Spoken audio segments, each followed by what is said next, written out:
বাড়ির ভিতরে মিস্ত্রিদের কাজ হলে যা হয়, প্রচণ্ড ধুলো ময়লা সব কিছুর মধ্যেও কাজকর্ম সেরে অল্প সময়ের ভিতরে আজকে দাদাকে আইবুড়ো ভাত খাওয়ানো হলো বাড়িতে। এই নিয়েই বিস্তারিত আজকের ব্লগটা। যদিও খুব বেশি পরিশ্রম না করে একটু বুদ্ধি খাটিয়ে খুব তাড়াতাড়ি সমস্ত কিছু সেরেছি, আর সেটা কিভাবে করেছি সেটাই আজকে তোমাদের মাঝখানে তুলে ধরছি আমার এই ব্লগে। আশা করছি ব্লগটা তোমাদের ভালো লাগবে এবং তোমরা শুরু থেকে শেষ পর্যন্ত আমার ব্লগটার সাথে থাকবে।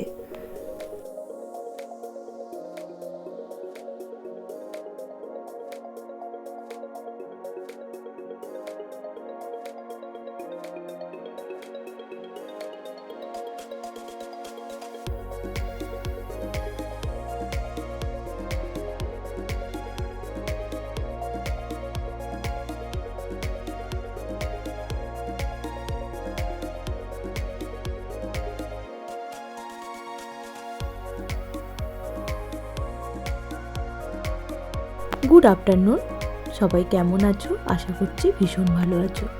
আমি দীপা, আমিও ভীষণ ভালো আছি। আর আজকে দুপুরের পর থেকেই ভিডিওটা শুরু করছি। প্রথমেই তোমাদের কাছে ক্ষমা চেয়ে নিচ্ছি গত দুদিন ভিডিও দিতে না পারার জন্য। আসলে গত দুদিন ভিডিও করার মতো কিছুই ছিল না। বাড়ির ভিতরে মিস্ত্রিদের কাজ হলে যা হয়, সারা বাড়ি জুড়ে বালি সিমেন্ট, এমনকি দুপুরের খাবারটা পর্যন্ত অন্য রেস্টুরেন্ট থেকে আনিয়ে খেতে হয়েছে।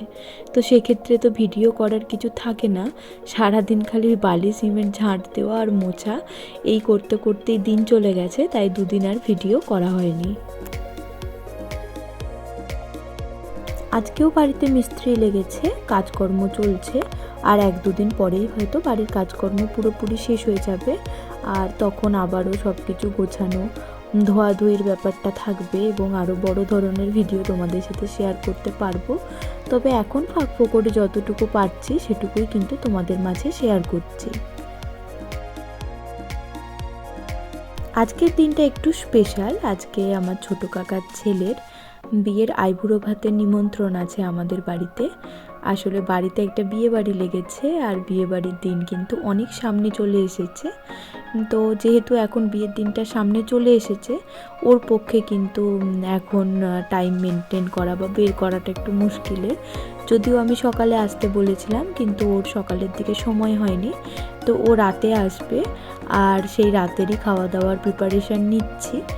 আর এই যে দুপুরে খাওয়া দাওয়ার পর আজকে আর একটুও রেস্ট নিইনি, আজকে একদম চলে এসেছি প্রিপারেশানগুলো সব রেডি করে নিতে। শীতের দিনে সবথেকে বড় ঝামেলা হচ্ছে মাছের বরফ ছাড়ানো। তো দুপুরে রেস্ট তো নিইনি, তার আগেই কি করেছি, এই যে ফ্রিজ থেকে বের করে মাছটাতে জল দিয়ে দেব যাতে বরফটা ছেড়ে যায়। আর যতক্ষণে বরফটা ছাড়বে এর ফাঁকে কাটাকাটি বাটাবাটির যে কাজগুলি রয়েছে সেগুলো আস্তে আস্তে করে ফেলবো। গতদিনে এই বড় চিংড়ি মাছগুলোই এনেছিলাম, এগুলোকে একটা ব্লগে শেয়ারও করেছিলাম। তো এখান থেকে 3টে আমি সেদিন রান্না করেছিলাম, আর বাকি যে কটা আছে আজকে রান্না করব। আর এখানে ছোট চিংড়িও এনেছিলাম। তো এটা দিয়ে ভাবছি সব কিছুই যখন রয়েছে তখন একটু মিক্সড ফ্রাইড রাইস বানাবো। আর এই তো এই 2 রকমের জিনিস বের করে নিলাম। এছাড়া ডিম তো রয়েছে, আর মাংস ফ্রিজে আনা নেই, ওটা টাটকা এনেই রান্নাটা হয়ে যাবে।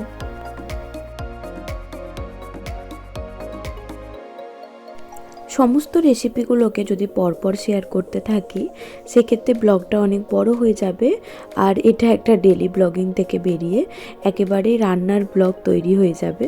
তো সেটা আমি চাইনি, তাই অল্প বিস্তর যে সমস্ত কাজকর্ম করেছি সব কিছু টুকরো টুকরো অংশ নিয়েই আজকের ব্লগটা সাজিয়েছি। রান্নাবান্নাও টুকটাক দেখিয়েছি, তবে কোনোটাই বড় রেসিপি আকারে শেয়ার করিনি। রাতের দিকে আয়োজন করলে সাদা ভাতের আইটেমটা ঠিক রাখতে মন চায়নি, তাই ফ্রাইড রাইসের সিদ্ধান্ত নিয়েছি। আর এখানে যে মশলাটা পেস্ট করছি এটা ফ্রাইড রাইসেরই মশলা গুঁড়ো করে নিলাম। এখন এই কাজগুলো যদি এগিয়ে রাখি দেখা যাবে পরবর্তীকালে শুধুমাত্র সব কিছু রেডি থাকলে অনেক তাড়াতাড়ি হয়ে যাবে। তখন আবার দৌড়ঝাঁপ করে এই মিক্সি নামানো, মশলা পেস্ট করা এগুলো কিন্তু করতে মন যাবে না। তাই আমি ইচ্ছে করেই আগে ভাগে এই কাজগুলোকে গুছিয়ে রাখছি। মেনুতে যা যা রাখবো তার একটা লিস্ট বানিয়ে নিয়েছি। আর এখন প্রত্যেকটা মশলার পেস্টকে সুন্দর করে বানিয়ে রাখবো, কেননা কোনো কিছু স্পেশাল বানাতে গেলে এই যে মশলাগুলো বানাতে হয় এগুলোকে কিন্তু আলাদা আলাদা কোয়ান্টিটি লাগে সমস্ত উপাদানের। তো সেগুলো লাস্টের দিকে হুড়োহুড়ি করে যদি করতে যাই তখন দেখা যাবে পরিমাণে গণ্ডগোল হতে পারে বা স্বাদের হেরফের হতে পারে। আর রান্নার স্বাদ তো তার মশলাতেই সবথেকে বেশি পাওয়া যায়, তাই আগে আমি পরিমাণ ঠিক করে সমস্ত মশলাগুলোকে গুছিয়ে রাখলাম। আইবুড়ো ভাতের নিয়মটা সকালেই করা হোক বা রাতেই, কিন্তু তার তো কিছু স্পেসিফিক নিয়মকানুন থেকে যায়। তার মধ্যে একটা হচ্ছে 5টা ভাজা দিতে হয়। আসলে আমি যে ধরনের মেনু করছি আজকে তার সাথে কিন্তু এই 5 রকম ভাজাটা একদমই যায় না।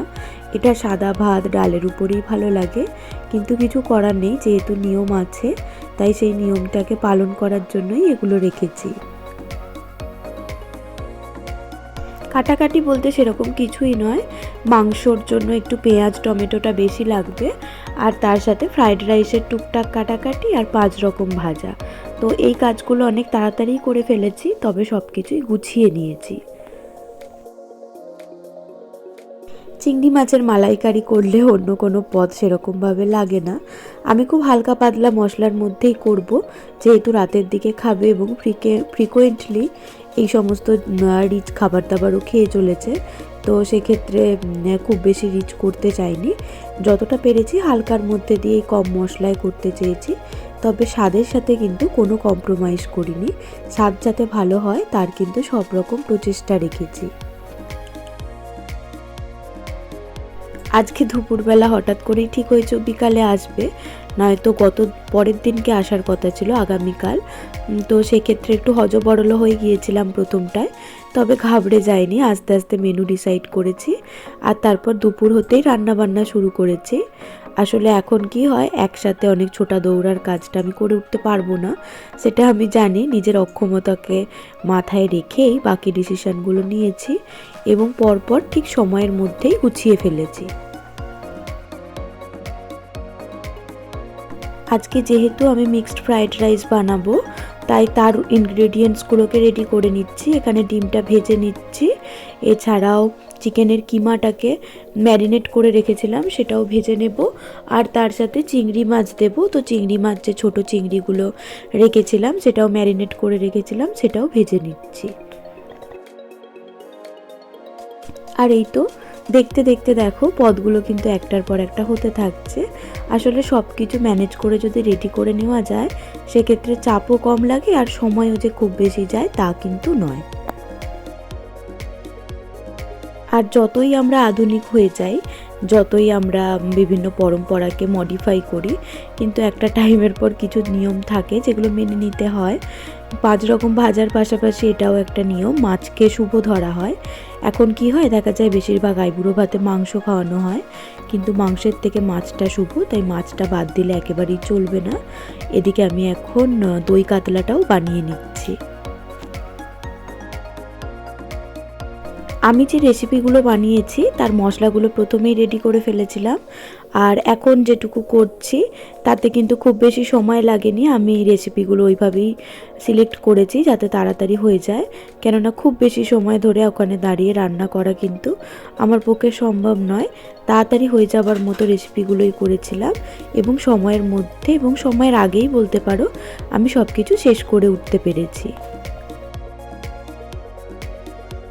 বাড়িতে মিস্ত্রিদের কাজ যখন শেষ হয়, যেহেতু ভেতরে বালি সিমেন্টের ছড়াছড়ি হয়ে যায়, প্রতিদিন এরকমভাবেই ক্লিনিং করা হয়।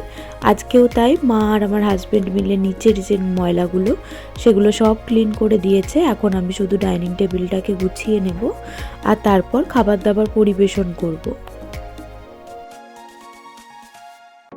দাদা আসবে, সাথে বোনও আসবে, তো দুজনের খাবার জায়গাটা গুছিয়ে নিলাম। আর এখন এই যে এই জায়গাটা দেখছো, এটাকে রোজ গুটিয়ে দিতে হয়। এখানটাতে পাতা ছিল না বেশ কিছুদিন, তবে আজকে যেহেতু সবাই আসবে তাই একটু সাজিয়ে গুছিয়ে রাখছি যাতে ভালো লাগে দেখতে। আর এই তো সব গুছিয়ে নিয়েছি, এখন শুধু পরিবেশনের পালা। এখানে দিয়েছি মিক্সড ফ্রাইড রাইস, 5 রকম ভাজা, চিংড়ি মাছের মালাইকারি, দই কাতলা, চিকেন কষা, চাটনি, পাঁপড়, দই আর মিষ্টি। পায়েসটাও নিয়মের মধ্যে পড়ে, তবে পায়েসটা আমি স্কিপ করে এখানে তার পরিবর্তে দই দিয়েছি।